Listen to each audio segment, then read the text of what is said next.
The Oklahoma City Thunder desperately needed to get a win in this one, and they got just that. They roll 123-107, and the NBA Finals are all tied up at one game apiece as we welcome you back inside the Paycom Center here, where you just heard from Shai Gilgeous-Alexander saying this is what they do. The Thunder have now improved to 5-0 in this postseason following a loss. As we welcome you here to our set alongside Stephen A. Smith, Kendrick, Perkins, Bob Myers, I'm Malika Andrews. Jalen Williams will be joining us here in just a little bit. But Stephen A., I'm going to start with you here. You asked for urgency from the tip of this game, and we certainly saw that from OKC. Well, listen, you definitely did. Their defense showed up from start to finish. Chet Holmgren was obviously an instant factor being in that lineup and making his presence felt. He only had 6 points in game one, had 11 by the first half. But I can't say enough about two dudes who came off their bench. We know Shea Butter and what he's going to bring to the table. He had his 34. But this kid, Aaron Williams, all right, along with Alex Caruso, particularly Aaron Wiggins, along with Caruso, and the defense that he was playing on a Pascal Siakam. Not only did he hit 4 threes and finish with 20 points, but he was D'ing up Siakam, only hit 3 of his 11 shots on the field. And this kid Wiggins came off the bench and he hit 5 threes. I mean, he was a special offensive player today. So I looked at it from that standpoint. Very impressive what we saw from Oklahoma City. It was what we anticipated we would see in game one. They gave it to us for a full 48 minutes in game two. Look, you're right. The bench was great. The bench can win you games, and oftentimes that happens at home. It's harder on the road. And Indiana's bench, especially guys like Obi Toppin, helped them get one game here. The goal was to get one game for the Pacers. I don't think any of us thought the Pacers were going to get 2. I don't know if anybody thought they were going to get 1. But they got 1. They're getting out of here. Much better effort by Oklahoma City. Much more consistent effort. They got that lead, although they didn't blow it out. Indiana hung in there around that 15-20, but they never relinquished it. They stayed focused. They stayed disciplined. But this game 3 is going to be huge in Indiana, and we're going to see maybe Indiana's bench do what Oklahoma City's bench. Their bench can win you games. You know that, Perk. I mean, and Oklahoma City's bench was great, and we knew Shai would be great, but the bench was fantastic. Yeah, but we didn't know Shai was going to be this great.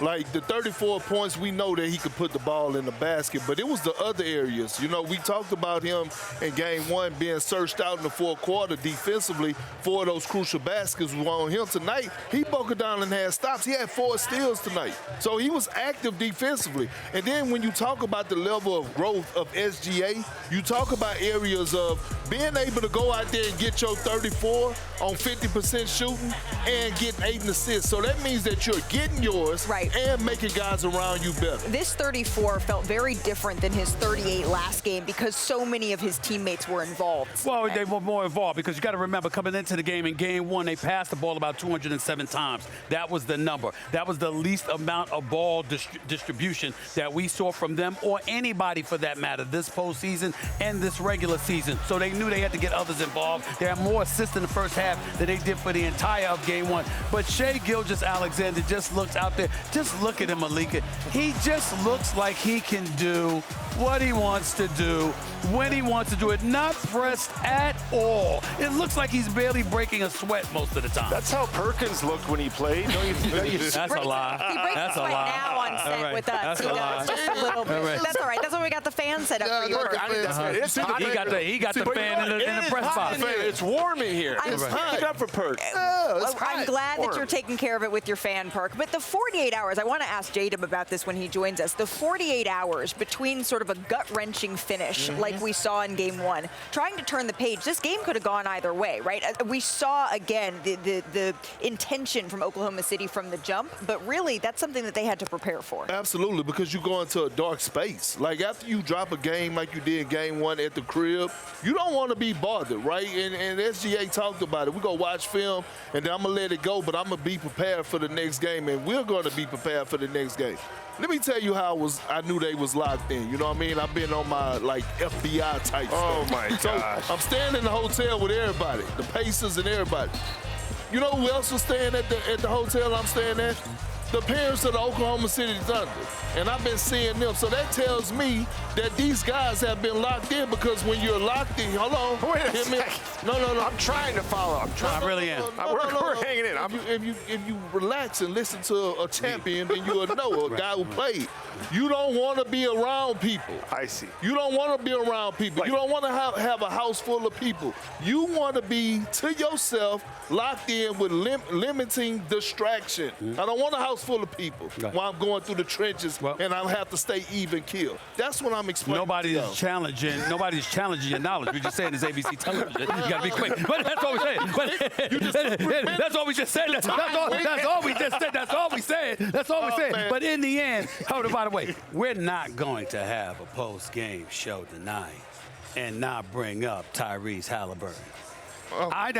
Listen, the numbers say 17.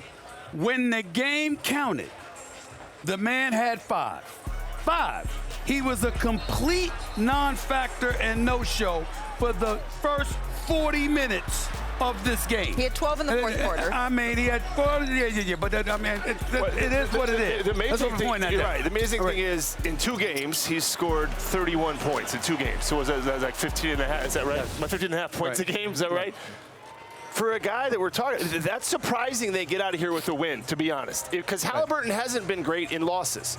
The fact that they got a win where he had 14 points, he can't do that. By the way, they want to win the series, he can't average 15 points a game. He just can't. I'm going to say this. OKC, we still haven't seen the best version of them yet. J-Dub didn't have his best shooting night. But have we seen the best version of the Pacers, too? No, I'm just saying. I mean, we said that already, Bob. We said that 1,000 times. So I'm telling you, as far as OKC, we still haven't seen a complete game from those guys either. But we got to give a lot of credit to Coach Dagnall. You know what I'm saying? He coached his behind off tonight with his rotations. Absolutely. Especially surprising them with Aaron Wiggins off the bench. When you tie Wilt Chamberlain, we need to show it on a graphic as seen here. On the other side of this, though, let's get to the Indiana Pacers, because 12 points for Tyrese Haliburton in the fourth quarter. He's going back home. The Pacers have been excellent at home in this postseason, so how can he build on that? I know you're not happy with his performance, Steve. Well, nobody should be happy with his performance. I assure you he's not happy with his performance. He expected to be better than what he was tonight. In the end, he was a complete non-factor for 40 minutes of this game. I don't care about the last 12 points. I hope so. We shall find out. But you're going against the top defensive team in the NBA. You're going up against superstar Shai Gilgeous-Alexander. You're on your home court. The rims are familiar to you. The crowd will energize you. We'll see what transpired. Other guys like Pascal Siakam, Nembhard, Neesmith, and these guys, they got to step up and help him. But in the end, he's the tone setter, right? It's not just about getting into the lane and passing the ball. It's about you being effective. It's about you being assertive. It's about you looking opposite somebody else at your position and saying, damn, he's really smoking us. He's averaging 36 this series.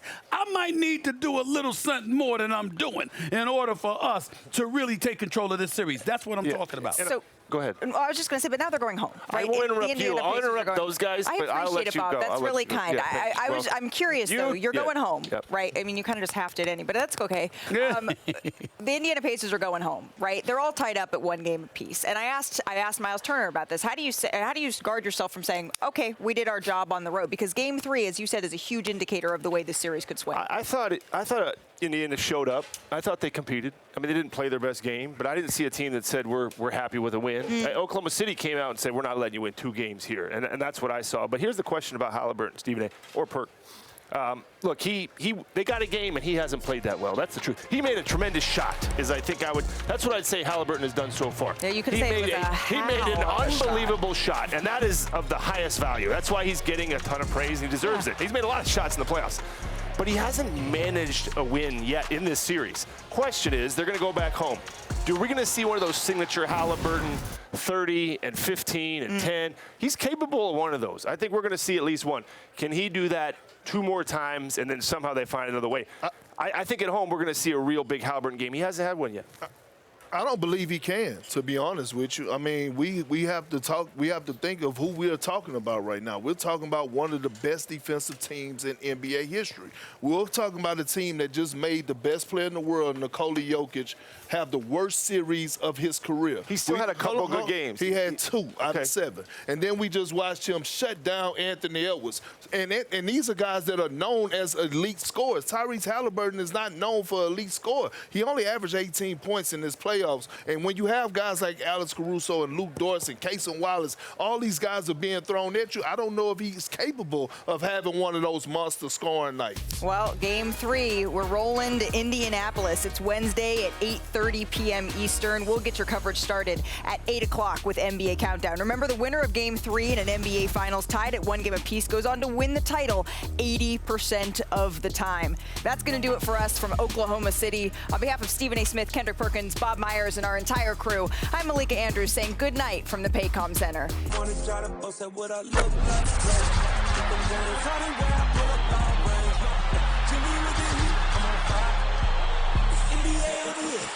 NBA